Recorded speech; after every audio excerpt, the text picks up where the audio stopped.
नमस्कार खवय्यांनो, मी श्रेया तुम्हा सर्वांचं स्वागत करते एअर फ्रायर खवय्येमध्ये, जिथे तुम्हाला बघायला मिळणार आहेत एअर फ्रायरच्या वेगवेगळ्या रेसिपी। तर आज आपण बनवणार आहोत मस्त खुसखुशीत अशा नानकटाई। अगदी लहानांपासून मोठ्यांपर्यंत सगळ्यांना आवडणारा पदार्थ आहे। एअर फ्रायर मध्ये एकदम खुसखुशीत होतात आणि 20 ते 30 दिवस बंद हवेच्या डब्यात आरामात टिकतात। तर सर्वात पहिल्यांदा एका भांड्यामध्ये मी इथे 2 चमचे बटर आणि तूप असं मिळून अर्धा कप हे मिश्रण तयार केलेलं आहे। साजूक तूप वापरलेलं आहे मी इथे।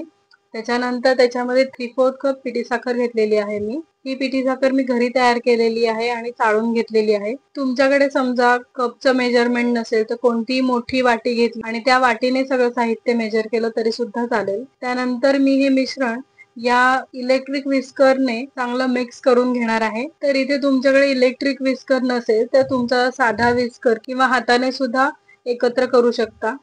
तर हे छान फेटलं गेलं पाहिजे। समजा जर तुम्ही हाताने फेटणार असाल तर याला 5 ते 7 मिनिटं चांगलं फेटावं लागतं। तुम्ही बघू शकता हे मिश्रण आधी थोडंसं घट्ट आणि पिवळसर असतं। त्यानंतर जसं जसं मी मिक्स करत जाते तसं हे मिश्रण एकदम हलकं असं फ्लफी होतं आणि ते पांढरं होत जातं। तेव्हा समजायचं की हे मिक्सचर आपलं झालेलं आहे। मला हे इलेक्ट्रिक विस्करने करायला अगदी 2 मिनिटं लागलेली आहेत, पण तुम्ही समजा हाताने किंवा हँड मिक्सरने करणार असाल तर त्याला 5 ते 7 मिनिटं लागू शकतात। तर आता हे मिश्रण आपलं तयार झालेलं आहे, छान हलकं झालेलं आहे। त्याच्यामध्ये आपण 1 कप मैदा टाकणार आहोत। इथे मी 1 कपापेक्षा थोडासा कमी मैदा घेतलेला आहे। त्याचं कारण असं की 2 चमचे बारीक रवा आणि 2 चमचे डाळीचं पीठ मी याच्यात मिक्स करणार आहे। सगळं मिळून हे मिश्रण 1 कप असं पूर्ण होतं। त्याच्यानंतर त्याच्यामध्ये अर्धा चमचा आपण बेकिंग पावडर घालूयात आणि अगदी पाव चमचा त्याच्यामध्ये बेकिंग सोडा घालणार आहोत। बेकिंग पावडर आणि बेकिंग सोड्यामुळे आपलं जी नानकटाई असते ती छान फुलण्यास मदत होते। त्याच्यानंतर त्याच्यामध्ये मी टुटी फ्रुटी घातलेली आहेत। माझ्या मुलाला टुटी फ्रुटीची नानकटाई खूप आवडते। तुम्हाला हवे असेल तर तुम्ही वेगवेगळ्या प्रकारचे ड्रायफ्रूट सुद्धा घालू शकतात।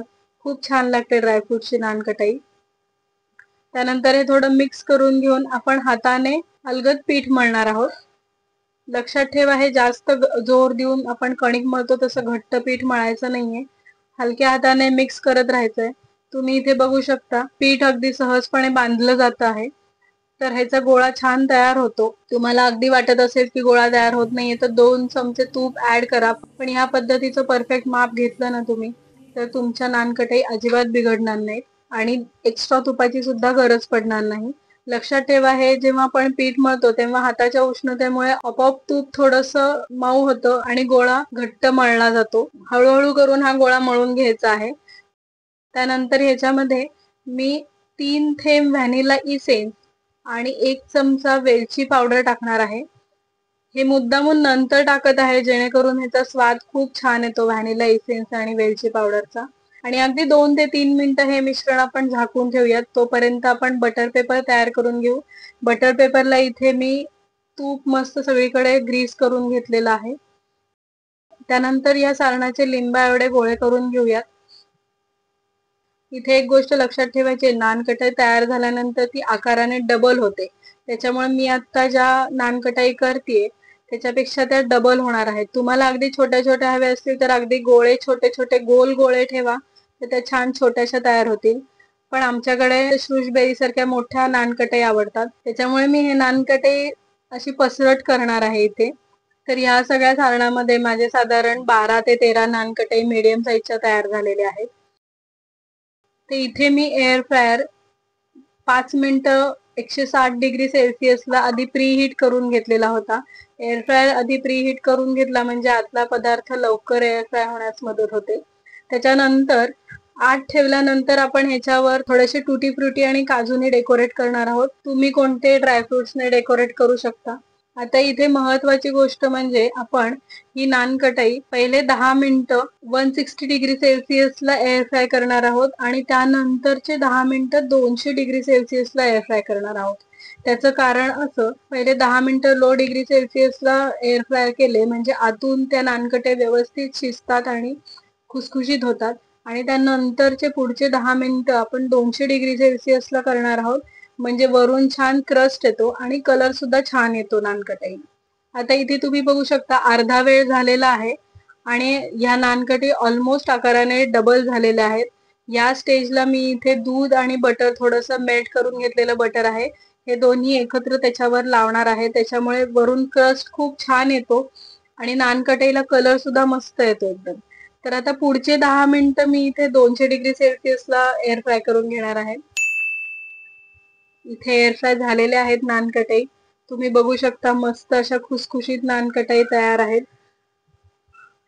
पूर्ण वेळ झाल्यानंतर अर्धा तास मी ही बास्केट तशीच ठेवली होती बाहेर काढून आणि मग त्यानंतर ह्या नानकटाई आपण एका प्लेटमध्ये काढून घेणार आहोत.